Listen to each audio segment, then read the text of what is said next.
Bonjour à tous, on se retrouve aujourd'hui pour une vidéo sur les heures supplémentaires et plus particulièrement les heures supplémentaires non majorées. Donc si vous vous demandez à ce stade mais de quoi je vais parler, je vais vous donner tout de suite un exemple bien concret pour comprendre la problématique. À votre avis, est-ce qu'un salarié qui travaille habituellement 35 heures par semaine et qui prend par exemple 2 jours de congés payés sur une semaine, lorsqu'il travaille 2 heures de plus sur toujours la même semaine, est-ce qu'il aura, à votre avis, des heures supplémentaires majorées? C'est à cette question que nous allons répondre dans cette vidéo. Et je vous donne tout de suite la réponse. La réponse, c'est non. Il aura des heures supplémentaires, certes, parce qu'il aura travaillé 2 heures de plus sur une semaine, mais il les aura sans majoration pour heures supplémentaires. Pourquoi? Tout simplement parce qu'il ne dépasse pas 35 heures. Il aura donc des heures qui seront payées en plus, mais au taux normal. Et là, c'est encore un point sur lequel la jurisprudence française et la jurisprudence européenne ne sont pas du tout en phase. Alors, revenons au principe pour bien comprendre. Un salarié, donc dans mon exemple, c'est un salarié avec un décompte à la semaine, qui travaille donc 35 heures par semaine. Pour ce salarié, il faut savoir que les heures supplémentaires vont se décompter à la fin de la semaine civile. Lundi minuit jusqu'au dimanche minuit, on regarde s'il a fait 35 heures. S'il a fait plus, ce sont des heures supplémentaires. S'il a fait 35 heures, pas d'heures supplémentaires. Facile. Pour décompter le seuil de déclenchement de ces heures supplémentaires, il faut vraiment analyser ce qu'on appelle le compteur temps de travail effectif ou assimilé. Et puis, s'agissant des congés payés, pour reprendre l'exemple que je vous ai donné, sachez que le Code du travail prévoit certes une assimilation des absences pour congés payés à du temps de travail effectif, mais uniquement pour l'acquisition de congés payés, et pas pour le reste. Alors, qu'est-ce que ça veut dire concrètement?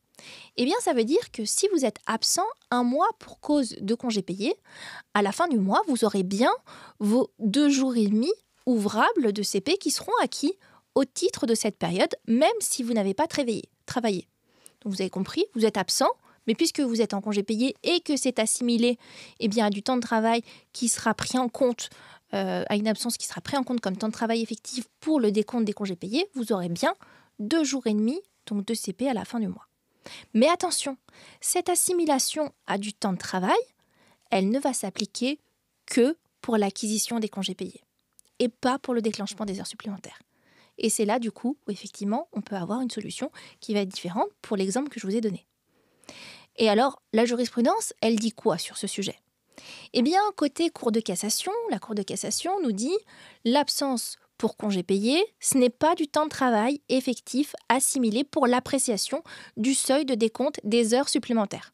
Sauf, bien entendu, si vous avez une convention, un accord collectif ou un usage qui serait plus favorable. Ce qui veut dire qu'une journée d'absence pour congé payé, ça alimente 0 heure dans le compteur temps de travail effectif.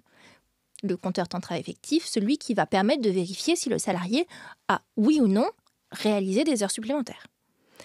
Et attention, ça ne veut pas dire que le salarié ne sera pas payé pour son jour de CP. Il aura bien son indemnité de congé payé qui lui sera versée.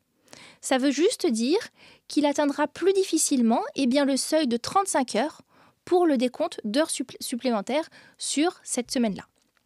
Et alors pourquoi? Parce que si un salarié réalise des heures supplémentaires qui ne sont pas prévues au planning, mais qu'à la fin de la semaine, il reste en dessous d'un nombre d'heures inférieur à 35 heures, parce qu'il aura pris des congés payés par exemple, il n'aura pas d'heures supplémentaires qui sont éligibles aux majorations. En revanche, il aura bien le paiement de ses heures de travail en plus. Il a travaillé plus, il est normal qu'il soit payé pour ses heures réalisées en plus. Mais il s'agit bien de ce qu'on va appeler d'heures supplémentaires, mais non majorées. Il n'y aura pas de majoration appliquée sur ces heures réalisées en plus. Pourquoi? Parce que la durée de 35 heures sur la semaine n'a pas été dépassée pour le salarié. Prenons maintenant la jurisprudence européenne.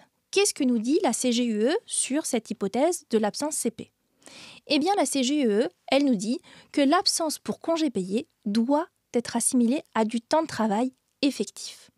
Et elle doit rentrer dans le compteur temps non seulement pour l'alimentation du compteur pour déterminer si oui ou non le salarié aura des CP, ça on l'a déjà dans notre code, mais également dans le compteur temps de travail assimilé. Ce qui veut dire quoi? Ce qui veut dire qu'une journée de congé payé, eh bien, ça va alimenter 7 heures dans le compteur qui va permettre de déclencher des heures supplémentaires, cette fois avec majoration. Donc, si on prend le même exemple et qu'on applique la jurisprudence de la CJUE, on aurait, dans l'exemple que j'ai, mais avec la solution de la CJUE qui n'est pas celle retenue par la Cour de cassation, on aurait un salarié qui aurait des heures supplémentaires payées avec des majorations, alors même que sur la même semaine, il n'aurait pas réalisé, dans les faits, plus de 35 heures, parce qu'il était en congé payé. Donc voilà ce qu'il fallait comprendre pour analyser la portée des arrêts donc de la CJUE et de la Cour de cassation. J'espère que vous avez désormais compris ce qu'était une heure supplémentaire qui n'était pas majorée. Si vous voulez avoir plus de vidéos sur le droit du travail dans lesquelles je vais décrypter des petits exemples concrets justement sur des questions qu'on se pose tous les jours, je vous invite à regarder les autres vidéos sur ma chaîne. À très bientôt.